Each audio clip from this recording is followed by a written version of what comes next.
Hey everyone, welcome back to my channel. As you can see, I did a thing. I went red, but before I did this thing, I did another thing, and that thing was a get ready with me at my desk at work. So the story behind this is my husband and I are currently sharing one vehicle, and we sometimes have to get to work super early, and at that time in our area, there's not a lot of Lyft or Ubers to take us to work when our times are separate. So typically he has to go in a little early and I'll go in maybe like an hour or so afterwards. So I take full advantage of that and I go and get breakfast, and then because I want to sleep in just a little bit more, I will get ready at my desk. And you know, some people might go back home and then just start getting ready, but I always feel bad because then the dogs get like riled up and they're excited, and then I just have to like leave again, so I always feel bad. So might as well like not torture them with that. So this is me getting ready at my desk. It took me maybe like 15 minutes. I think the cut is 12. Some of the time in between is me searching in my little makeup travel bag, which is this one right behind me, for stuff that was like buried at the bottom. But it took me about 15 minutes to get ready at my desk, and this is what it looks like. Hello everybody. So we're going to start off with the Soft Glam from Anastasia Beverly Hills. I'm going to dip into Tempera, Dusty Rose, and a Mulberry to start off with. Clean off my brush really quick. Tapping in to Tempera and putting it all over my lid. Completely forgot that I'm recording for people, so of course I blocked the camera. So Tempera, I actually had pan in at one point and I repressed it just so that I could work, it would be able to work more easily. Sorry. But in a little bit you probably see that I hit pan right here again because it was so thin. But I'm just putting that shade from my lash line all the way to the brow bone. It's a nice like shimmery white, kind of not so much pearl, but it's a nice base color, which I like to put down a lot of times, especially if I don't have like an eyeshadow primer. Then I dipped into Dusty Rose right here, and I'm just blending it into the crease. The lights behind me are so bright, so it's going to be a little difficult to see this, but I wanted to show you what and how I do my makeup at my desk, which I've been doing more often lately. And this brush is just a little less fluffy than the first one. It's still pretty fluffy, so I like fluffy things.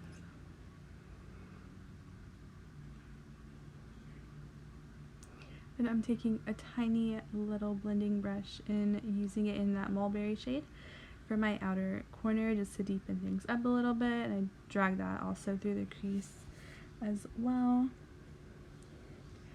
The darker shades for Anastasia Beverly Hills are a little powdery, I find, and so you'll see me a couple times like try to knock some of that powder off, some of that fallout. And then I always have a makeup wipe on hand to clean up some of the fallout and clean up some of the edges. Going back with that first fluffy brush just to blend everything out.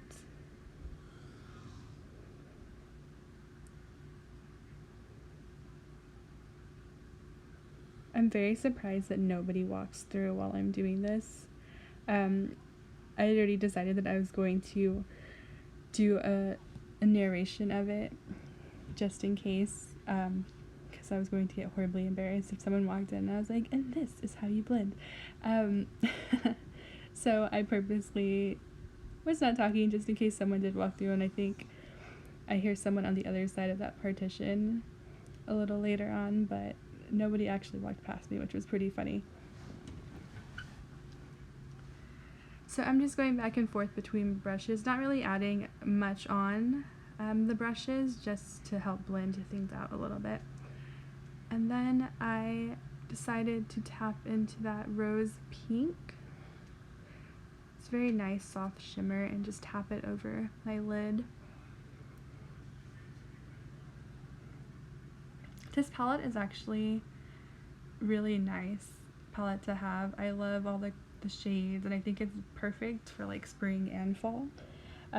Like if you concentrate on the first half of the palette more towards spring, and as you get later into the year with the deeper reds and oranges, it's perfect for fall. Oh, I noticed here that I had a nail polish on my finger from when I painted my nails earlier that morning. Trying to get it off like it wasn't dry already.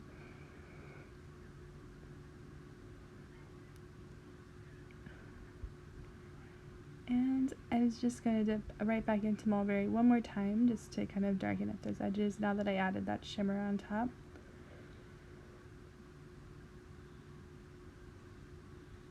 And I'm just noticing now that I picked up a different brush, which I didn't realize I had done at the time. So hopefully there's anything on that. But I'm going to hop into primer, and this is the e.l.f. Jelly Pop Dew Primer, which smells like watermelons, and that's my favorite thing. I do use this a lot. Right here, right now. It looks like I'm putting a crazy amount on, but I always put like the tiniest little bit on my fingertips and then spread it around my face. And I do use my fingers a lot for my makeup. I just like the way it feels, like the textures on my fingertips to my face. That's weird, and I apologize. But I do enjoy like using my fingertips. I just feel like it helps melt the makeup a little bit better onto the skin sometimes. But this is my Makeup Forever Ultra HD, and I'm picking up my Milani Most Loved Matte palette because I do love using the mirror when I do my makeup when I'm traveling. And sometimes with this foundation, I will either use my fingertips, like I said before, or use that brush I'm about to use. I just like the way the bristles are so densely packed and doesn't seem like it's absorbing and eating all my makeup, which is nice. Another reason why I like to use my fingertips, because you can use less foundation because it's not being absorbed into a sponge or a brush. But again, I like to put a lot. It seems like it's a lot, but it's actually just like the tiniest bit of foundation all over my face. I do it with anything that has like a squeezy tube. I just kind of like do little dots all over my face, or kind of smear just a little bit all over my face.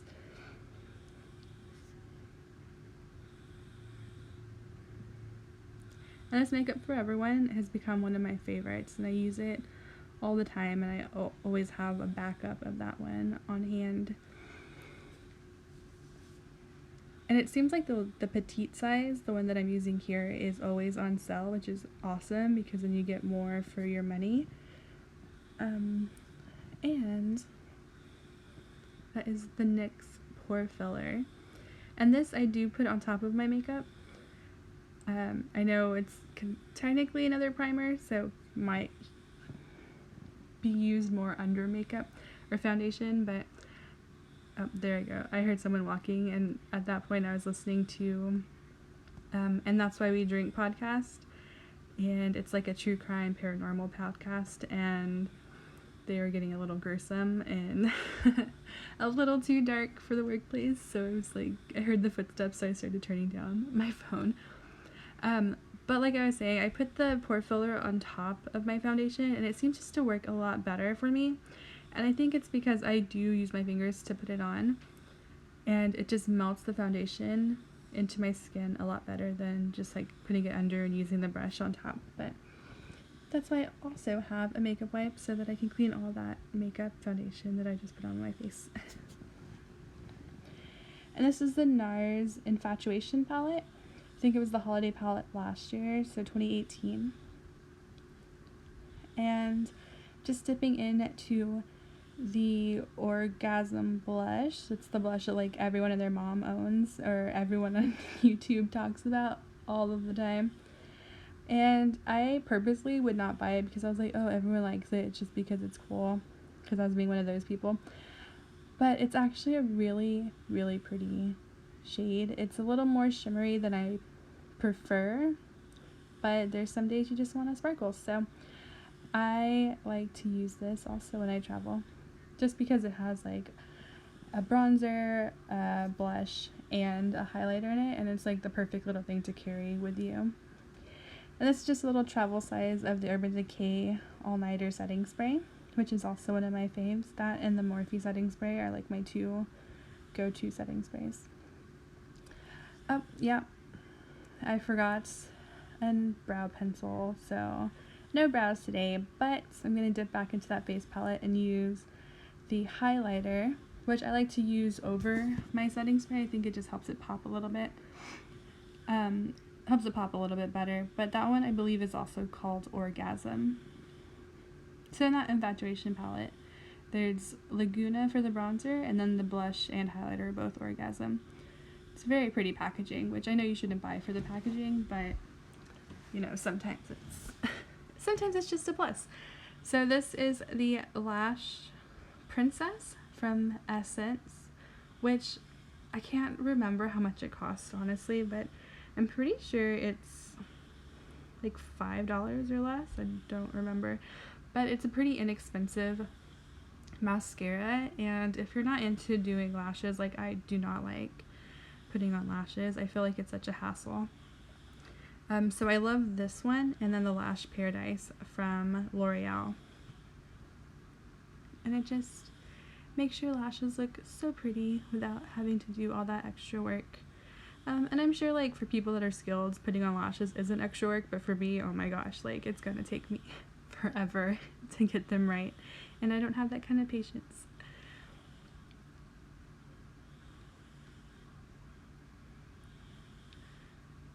I don't know what that face was, but I make many faces like that throughout the day, so there you go. And this is the Bite Beauty Amuse Bouche lipstick, and if you're following me on my channel, you know that this is one of my favorite formulas ever. So I'm kind of nervous because Bite Beauty has announced that they're going to go all vegan 2020, so a lot of the lipsticks are going away. I'm pretty sure this one is vegan, so the formula might not change. But if you love these lipsticks like me, all of their makeup is 50% off. Like you can see, this is probably my third of this shade. But Bite Beauty has all their lipsticks from the Amuse Bouche collection 50% off, and I think Sephora has them 50% off as well because they're making room for the new stock. So stock up on your Bite Beauty lipsticks. I've already have my order on the way. And that is the Buxom Full On Lip Plump Polish. Is that what it's called? I'm not 100% sure. It'll be in the thing below. But it's in the shade Dolly, which is also one of my favorites. I think this is the end of my third tube, and I have one on hand for when this one runs out. It's also part of one of my project pans, and it's just like a really pretty shade, and it goes really well with a lot of my lipsticks that I have. But there you go. That is me getting ready at my desk in less than 15 minutes. Alright everyone, and I'm going to post a picture of the final look as well, a little close-up. I know those lights were a little crazy and a little too bright, so it's a little harder to see some of this stuff, but I will do close-up picture right around here, maybe? I don't know, maybe? See, I so in love with this hair. I've debated forever whether or not I want to go like red, and as you get in the sunlight it looks like bright red. It's like almost, that might be exaggerating, maybe a shade lighter than that, like once you get under the sun, which is crazy and it looks super cool. But also thank you to Angelica for doing this. I said she made my hair dreams come true, which she really did, and it was amazing. She's in Canyon Lake, Texas at Mirror Salon and Color Studio, I think is the full name, but is the only like mirror salon in Canyon, Texas. So if you're looking for some color in your life, definitely hit her up because she did an amazing job, and the whole like vibe in that salon is just amazing. The women that work together like are really friendly to each other, which is rare, oh my gosh, and to their clients, which was amazing. And there's some like really great hairstyles that came out of that salon when I got this done. So check them out if you're in the area, and I will see y'all next time. Thanks for watching. Bye.